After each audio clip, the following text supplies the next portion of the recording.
ఓం శ్రీ గురుభ్యో నమః. జయ గురుదేవ్. God bless you all. ప్రశ్న ఏంటి? ప్రస్తుత క్షణంలో ఎందుకు ఉండాలి? ఏ ధ్యానం చేసినా దాని ఉద్దేశం ఏంటి? ఏ ఆధ్యాత్మిక ప్రయాణం అంటే ముందు ధ్యానం అంటారు. ధ్యానం ఎందుకు చేయాలి అంటే ఆలోచన కట్ చేసి అక్కడ ఉండాలి అంటారు. ఎందుకు ఆలోచన ఏం చేయాలంటే ఏమీ లేకుండా ఉండాలి అని. ఎందుకు ఏ ఆలోచన ఉండకూడదు, అంతేనా? వర్తమానంలో ఎందుకు ఉండాలి? భవిష్యత్తు ఆలోచనలు లేదా గతంలో ఆలోచనలు ఎందుకు ఉండకూడదు? ఒకవేళ మనకు ఆనందాన్ని ఇచ్చేవో, సంతోషాన్ని ఇచ్చేవో, జ్ఞానాన్ని ఇచ్చే ఆలోచనలు ఎందుకు ఉండకూడదు? అదే కదా మీ ప్రశ్న. ఇందుకు మనం సాధన ఎందుకు చేస్తాము? గుడ్, బాగా చెప్పారు. మోక్షం ఏంటి?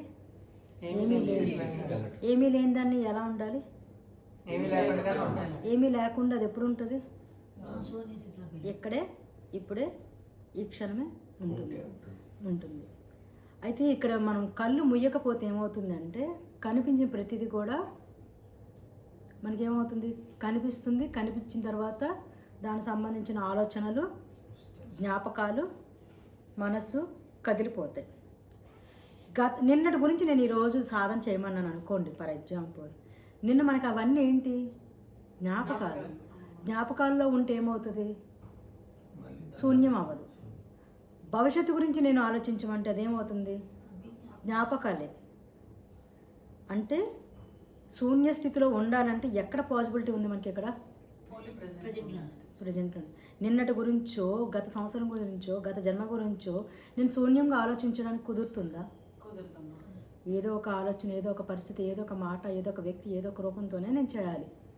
భవిష్యత్తులో వచ్చేవి ఏమైనా కావాలనుకోండి, రేపు నేను శూన్యంగా ఉంటాను అని నేను ఇప్పుడు శూన్యంగా అనుకోగలనా? ఎక్కడ అనుకోవాలి, ఎలా అనుకోవాలి? ఏదో ఒక మళ్ళీ ఒక పిక్చరు, ఒక మాట, ఒక ఆలోచన, ఒక రూపాన్ని ఆపాదిస్తాం. అప్పుడు అదేమవుతుంది? ఊహ అవుతుంది. శూన్యం అనేది అవ్వదు. సో ధ్యానం చేయాలన్నా, ప్రస్తుత క్షణంలో ఉండాలన్నా ఒక్కటే ఉద్దేశం. ఏంటది? అంతే.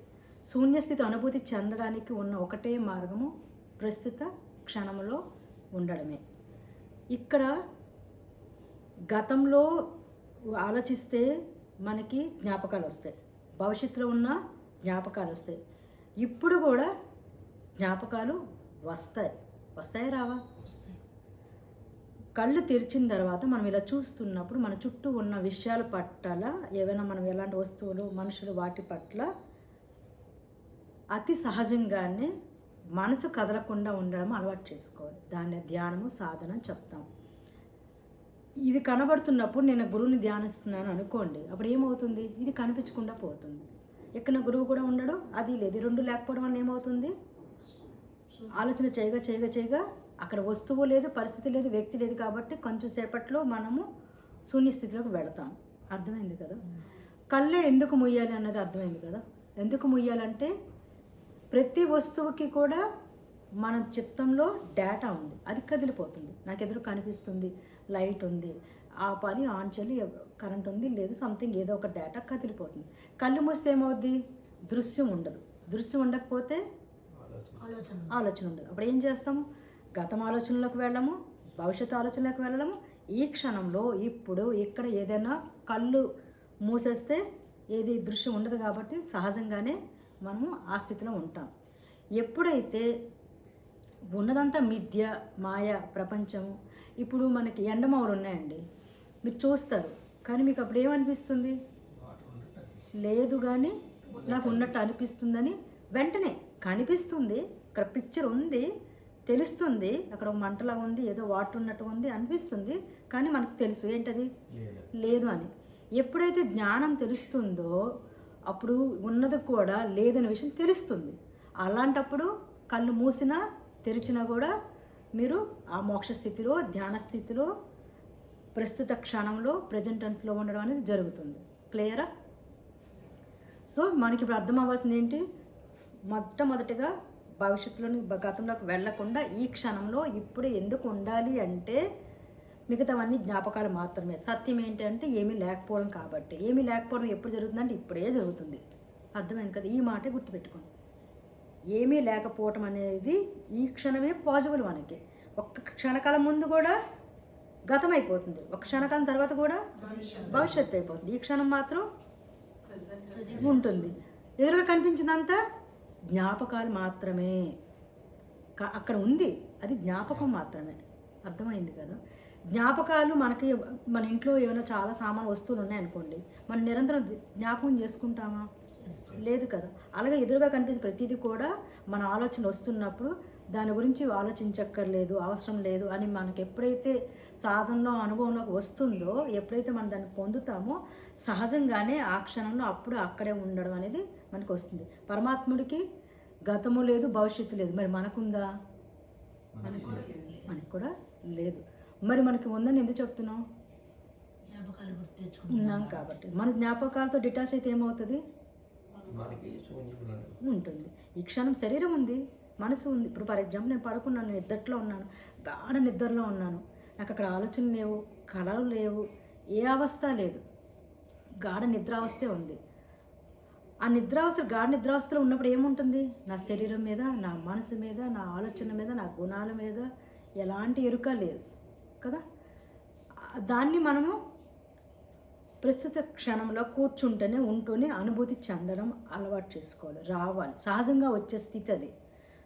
దేన్నైనా మళ్ళీ ప్రయత్నం చేసి పొందాలనుకున్నప్పుడు ప్రయత్నంలో ఇరుక్కుపోతారు. అర్థమైందా?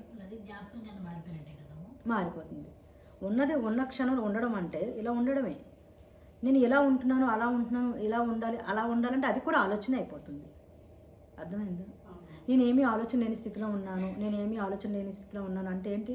అది ఇంకొక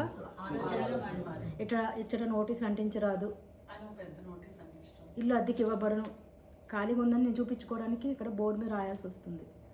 అదేవిధంగా నేను ధ్యానంలో ఉన్నాను, నేను ఆలోచనలు గమనించాలి, నేను గమనించను, నేను ప్రశాంతంగా, అది ఆలోచన అయిపోతుంది. ఓకేనా? నేనేమి ఆలోచించాల్సిన అవసరం లేదు అన్న విషయాన్ని సహజంగానే అనుభవంలోకి తెచ్చుకోవాలి. అది సహజంగానే రావాలి. దాన్ని అనుకోవటంలో చేస్తే ఏమవుతుంది? మళ్ళీ ఇంకొక ఆలోచన వద్దు. ఒకసారి ఆలోచన వస్తే దానికి అది భవిష్యత్తు గతము అయిపోతుంది, వర్తమానం మాత్రం అవ్వదు. వర్తమానంలో ఉండడం అంటే ఏమీ లేకుండా ఏమీ కాకుండా ఉండడం మాత్రమే. ఏదైనా ఒకటి ఆపాదించామంటే దానికి ఆరంభము అంతము రెండు కనిపించిపోతాయి. నిజానికి సత్యానికి ఏముంది? ఆరంభము లేదు, అంతము లేదు. దేనికి ఉంది? ఈ శరీరానికి అంతం ఉంది, ఆది ఉంది, మనసుకు ఉంది, బుద్ధికి ఉంది, అన్నిటికీ ఉంది. దేనికి లేదు? ఏమీ లేదో దాన్ని పట్టుకునేదానికి ఉండడమే, ఆ క్షణంలో ఉండడానికి అది మాత్రమే శాశ్వతమైనది. శాశ్వతమైనది ఏమీ లేని దాన్ని పట్టుకోవడానికి ఏమీ చేయకుండా ఉండడమే. మరి ఏదైనా ఎందుకు చెప్తున్నారమ్మా? మీరే ఒక మంత్రం అంటున్నారు, శక్తి అంటున్నారు, రూపం అంటున్నారు, దీక్ష అంటున్నారు అంటే మిగతా వాటి నుంచి అక్కడ తీయడం కోసం మాత్రమే. గతం నుంచి, కర్మ నుంచి, సంస్కారం నుంచి, గుణాల నుంచి, అజ్ఞానం నుంచి, మాయ నుంచి ఇక్కడ పెట్టడానికి. ఇక్కడ ఎందుకు పెట్టాము అంటే, ఈ క్షణంకి ఎందుకు తెచ్చామంటే మళ్ళీ అది చెప్పాలి.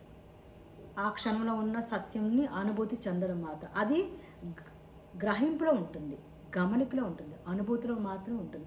దాన్ని వర్ణించడమో, పట్టుకోవడమో, చెప్పడమో, చేయడం అంటే మళ్ళీ అది వర్ణన, మళ్ళీ అది ఆలోచన, మళ్ళీ అది భాష, అది మళ్ళీ మాట. అది ఏదైనా వాడామంటే మీరు చెప్పలేదని అర్థం. అర్థమైంది కదా? క్లియర్ కదండి? జై